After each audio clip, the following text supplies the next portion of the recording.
Hello ladies and gentlemen, my name is Dietrich and this is a 2025 Tesla Model 3 rear-wheel drive long range. And I'm going to review this vehicle for us today, but I'm going to do it a little bit differently. You may be like me in that you're a little bit EV curious. You've only owned cars with gasoline or diesel engines, and you're thinking, well, will an electric vehicle work right for me? So I'm going to do my review today with that in mind, and at the end we'll try to answer that question for both of us. We're going to start by talking about the styling on the Model 3, because if a car doesn't look nice to you, it's going to be a lot less enticing. We'll measure out the cargo space and we'll look at the passenger room because, of course, practicality matters. We'll have a look at the interior and go over the features and the Tesla quirks and idiosyncrasies in there to see if we can live with that. We'll talk about the safety features. We'll touch on the big one, which is range anxiety, and then we will come to a conclusion. And as always, if some of that sounds interesting and some of it doesn't, check the description below for timestamps. So let's start by talking about styling, and personally, I have to admit I've never loved the way that the Model 3 looks. It always kind of looked like a squished egg to me from the side profile. But last year, for the 2024 Highland models, Tesla did something that they hardly ever do. They updated the looks of one of their vehicles, at least on the Model 3, and I think it did make an improvement. I like the smaller, squintier headlights that are on this vehicle. I think that does make the car look a little bit more sleek, a little bit more aggressive, and a little bit more modern. The old car looked kind of dorky and surprised to me, and this one looks more mean and aggressive, and I like that. I also think that the C-shaped taillights are a little bit more aggressive and modern looking as well. The rest of the car still kind of looks like a squished egg. It's not great looking, but quite frankly, most EVs aren't, just because of the nature of the beast. They have to be very aerodynamic, so that does influence the way that they're shaped. That's why the wheels look the way that they do on this car. They're designed to be aerodynamic as well. So I think this car looks okay, not horrible, not great. I wouldn't put a point in that column for myself, but I also wouldn't necessarily put a demerit or make it a deal breaker. Whether or not the styling works for you, well, beauty's in the eye of the beholder, so maybe it does and maybe it doesn't. Now we're going to measure out the trunk space in this Model 3. So let's open the trunk and get our laser tape measure and do just that. The length of the trunk from the back of the back seat to the rear of the trunk with the back seat up, 3 feet and 5 inches. The maximum width of the trunk in what I call the golf club hole right at the back, from there to there, is 5 feet, which is a very good width. And you also have little small item storage wells in here too. They're not super deep, but you can put little stuff in there, so a very usable cargo area. The minimum width of the trunk in between kind of where the wheel wells are, right there, is 3 feet. The height of the trunk on the interior of the trunk is 1 foot and 8 inches. I will note that the top of the trunk is finished pretty poorly. That's basically what you'd get on any cheap entry-level car. But I do like the fact that it has dual LED lights. That works for me. And the length of the cargo area with the back seats folded down is about 6 feet and 1 inches. And I say about because that's the measurement to the back of that passenger seat, which is in sort of a mid position. So could be a little longer or a little shorter depending on where you have the seat set. But I will note that you do have a pretty flat load floor. The back seats go up at a bit of an angle, but there's no big hump there, so I like that. Tesla has Honda beat on that with the new CR-V with its ginormous hump. And if you need to lift something into the back of your Model 3, you will need to lift it 2 feet and 3 inches off the ground. And just for fun, if we fold that and then open this, we have a big cargo hole down here. Oh, what the heck, let's measure it. The width of this cargo hole from side to side, 2 feet and 1 inch. The length from the front to the rear of the rear cargo hole is 1 foot and 3 inches. And the depth is 10 inches, which is pretty deep. And if you were wondering what this little guy in here was, this is the adapter to plug your Tesla into a normal charger doodle for a kind of more run-of-the-mill EV. So we'll leave that in there. But when you're doing cargo measurements on a Tesla, you are not done with the trunk, because you've got to come up and do the frunk. The length of the frunk from front to rear, 1 foot and 3 inches. The width of the frunk, which I'm measuring from right there to right there, 2 feet and 4 inches. And the depth of the frunk from there to the bottom, it's going to be 10 inches. And we have our little tow hook right here if you ever need to have your Tesla towed or beat somebody up with a weapon. There you go. Now we're going to check out the passenger space in this Tesla Model 3, and for this measurement I will use myself.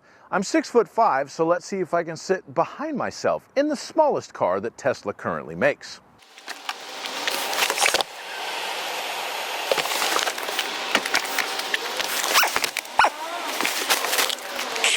Okay, as we can see, yes I can. This car actually has very good passenger room. I have enough knee room, I have enough headroom in the front. And if I get into the back,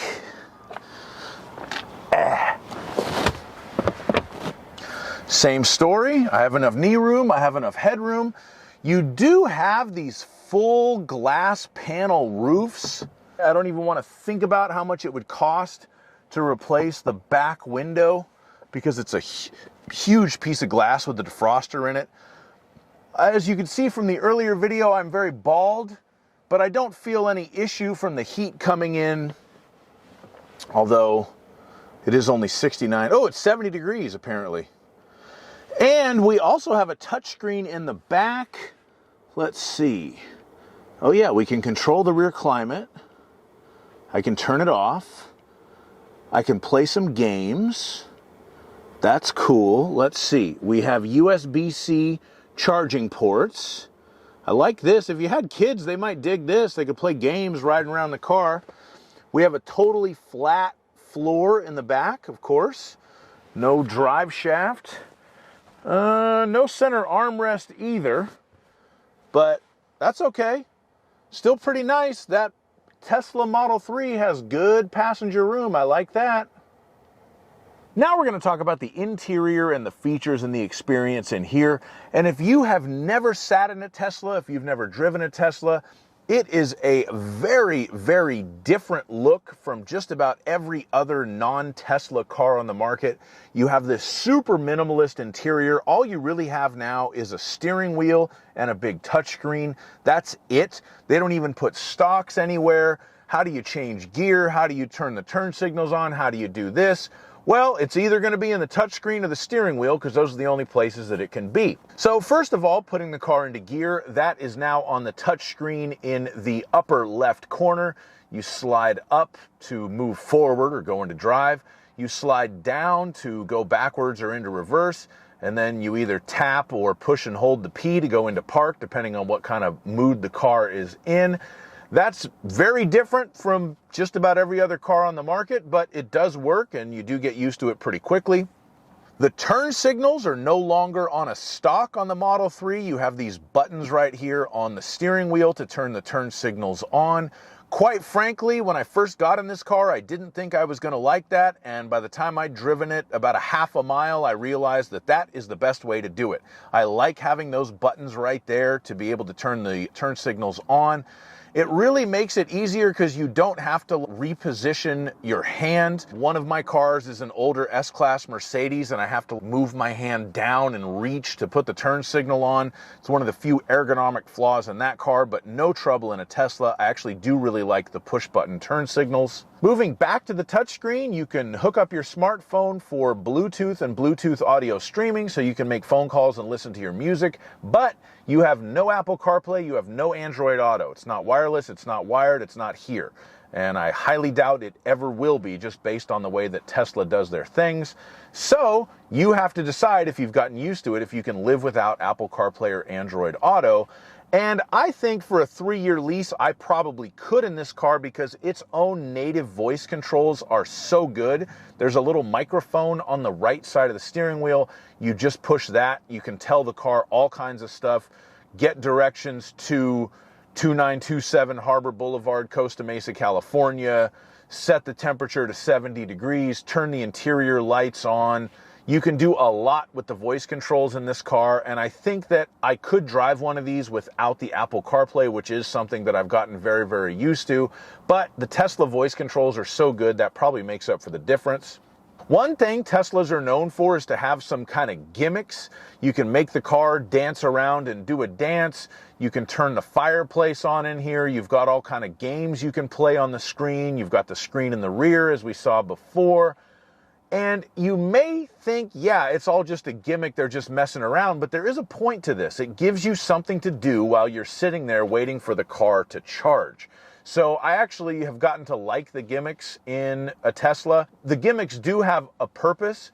They are a nice feature, and let's face it, you can show them off to your friends. They've also added ambient lighting to the Model 3s now. That was new for the 2024 model year. That's kind of Tesla following the rest of the industry for a change. But you can change the color of the little light that goes around the perimeter of the belt line of the car, and that does look pretty cool. Certain other manufacturers, specifically Mercedes-Benz, do a more extensive job of lighting up their cabins, but I won't complain about the ambient lighting in this Tesla. It does look nice. And you can really see just how minimalist everything is in here. You've got this one giant long air vent that does give good ventilation. You have this little stylized piece on top of that. This car has what Andre Nicotina would call a cocaine white interior. I'm not sure if it's the interior color that I would choose. It looks nice, but I would imagine this would be a little bit difficult to keep clean long term. But hey, this is pretty much a new car with 2,300 miles on it, so it looks good now. The cabin has all kinds of little storage areas in it. You've got plenty of room to put small things. You have dual charging pads for wireless charging right below the big touchscreen. So everything is very well laid out in here. I am a big fan of the interior of the Tesla, and they've made it more functional than ever. Now we'll move on to the safety features, and this car does have pretty much everything that you would expect in a modern car as far as active safety features, plus a few little extras. Of course, we have forward collision alert, we have lane departure warning. It will beep at you if you're getting too close to something while you're parking, even though that's based on the cameras, and then you have the cameras kind of as a surround view type of a situation, so if you put the turn signal on, you can see what's on that side of the car, and it gives you a nice view there. But there's a couple other extra things that Teslas have that other vehicles don't. Always up on the screen when you're driving, you'll see kind of an outline of what the vehicle is seeing. The other cars on the road, it picks out pedestrians and bicyclists and things. And when you drive it at night, it's almost like a form of night vision, because it'll pick up pedestrians on the sidewalk, kind of a little bit further down the block, that you can't really necessarily see if you're in a neighborhood that's not very well lit. And of course, on a Tesla, you do have the full self-driving capability if you want to pay for it. It's like 10 grand up front or $100 a month if you want to be able to have the car just drive itself. I have done a review on a Model Y that had the full self-driving active, and I've made a demo video for that, and I'll put a link to that in the description so you can check it out on your own time. Okay, now let's talk about the big one, the range on an electric car. So this is a 2025 Tesla Model 3 long range, and it is the single motor rear wheel drive version. This is the least expensive version of this car that they sell. It is rated by the EPA, per Tesla's information, at a 363 mile maximum range, which sounds pretty good. Of course, that's on a 100% battery charge. That would be going from 100 to completely running out of battery. Car and Driver tested this car, and they have a lot more facilities and expertise on this than I do. They came up with a highway range of 310 miles on the vehicle. Now, I picked this car up a few days ago, and here's what I got out of it. It had a 74% charge when I first picked it up. As of this morning, I had put 129 total miles on the vehicle, and the battery was down to 17%. So on 57% of a battery, I got 129 miles out of this thing.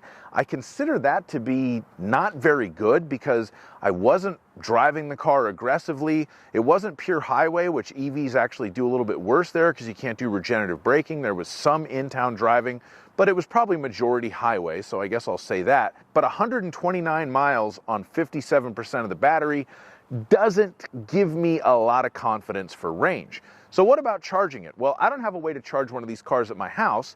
So what I did was I got in there, I hit the little voice control button, and I told it to find me a supercharger station. It gave me directions to a supercharger station. The first one it brought me to was broken. It had two plugs and they were both not workable. That was not good. So I tried it again. I went to a much larger facility. It actually showed me how many available chargers there were, and it was a big, clean facility. It had a bunch of Tesla superchargers, and then it had charging stations for other electric vehicles, and there was restrooms inside and a nice market and everything. So that was cool. If you have one of those near your house, that may make this a more attractive proposition. You should maybe do a little bit of research and reconnaissance to figure that out.